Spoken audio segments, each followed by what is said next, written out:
Our reading today comes from Job chapter 28, beginning with verse 1 through chapter 39, verse 30. Then the Lord answered Job out of the whirlwind.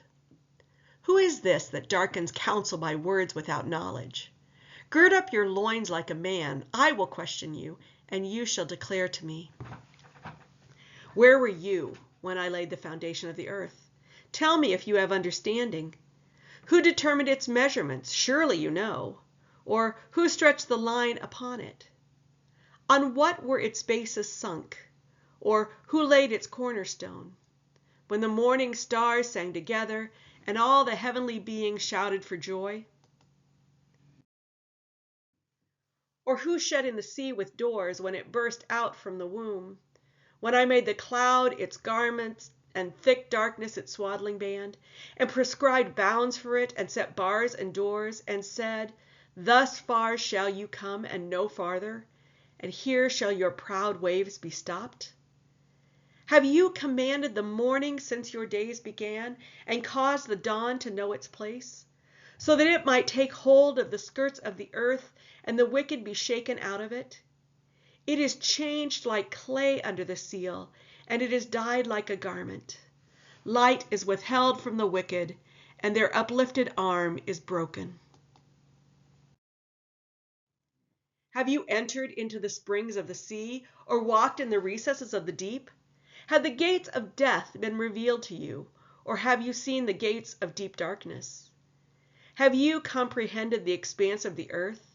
Declare if you know all this. Where is the way to the dwelling of light? And where is the place of darkness, that you may take it to its territory, and that you may discern the paths to its home? Surely you know, for you were born then, and then your number of days are great. Have you entered the storehouses of the snow? Or have you seen the storehouses of the hail, which I have reserved for the time of trouble, for the day of battle and war? What is the way to the place where the light is distributed, or where the east wind is scattered upon the earth? Who has cut a channel for the torrents of rain and a way for the thunderbolt, to bring rain on a land where no one lives, on the desert which is empty of human life, to satisfy the waste and desolate land, and to make the ground put forth grass? Has the rain a father? Or who has fathered the drops of dew? From whose womb did the ice come forth? And who has given birth to the hoarfrost of heaven? The waters become hard like stone, and the face of the deep is frozen. Can you bind the chains of the Pleiades, or loose the cords of Orion? Can you lead forth the Mazzaroth in their season, or can you guide the bear with its children? Do you know the ordinances of the heavens? Can you establish their rule on the earth? Can you lift up your voice to the clouds so that a flood of waters may cover you? Can you send forth lightnings so that they may go and say to you, Here we are? Who has put wisdom in the inward parts, or given understanding to the mind? Who has the wisdom to number the clouds, or who can tilt the waterskins of the heavens when the dust runs into a mass and the clods cling together? Can you hunt the prey for the lion, or satisfy the appetite of the young lions when they crouch in their dens or lie in wait for their covert? Who provides for the raven its prey when its young ones cry to God and wander about for lack of food? Do you know when the mountain goats give birth? Do you observe the calving of the deer? Can you number the months that they fulfill? And do you know the time when they give birth, when they crouch to give birth to their offspring and are delivered to their young? Their young ones become strong. They grow up in the open. They go forth and do not return to them. Who has let the wild ass go free? Who has loosed the bonds of the swift ass, to which I have given the steppe for its home, the salt land for its dwelling place? It scorns the tumult of the city. It does not hear the shouts of the driver. It ranges the mountains as its pasture, and it searches after every green thing. Is the wild ox willing to serve you? Will it spend the night at your crib? Can you tie it to the furrow with ropes, and will it harrow the valleys after you? Will you depend on it because its strength is great, and will you hand over your labor to it?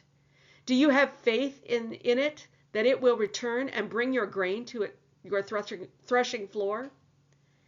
The ostrich's wings flap wildly, though its pinions lack plumage. For it leaves its eggs to the earth and lets them be warmed on the ground, forgetting that a foot may crush them and that a wild animal may trample them. It deals cruelly with its young, as if they were not its own. Though its labor should be in vain, yet it has no fear, because God has made it forget wisdom and given it no share in understanding. When it spreads its plumes aloft, it laughs at the horse and its rider. Do you give the horse its might? Do you clothe its neck with mane? Do you make it leap like a locust? Its majestic snorting is terrible. It paws violently, exults mightily. It goes out to meet the weapons. It laughs at fear and is not dismayed. It does not turn back from the sword. Upon it rattle the quiver, the flashing spear, and the javelin. With fierceness and rage it swallows the ground. It cannot stand still at the sound of the trumpet. When the trumpet sounds, it says, "Aha!" From a distance it smells the battle, the thunder of the captains and the shouting. Is it by your wisdom that the hawk soars and spreads its wings towards the south? Is it at your command that the eagle mounts up and makes its nest on high? It lives on the rock and makes its home in the fastness of the rocky crag. From there it spies the prey. Its eyes see it from far away. Its young ones suck up blood. And where the slain are, there it is.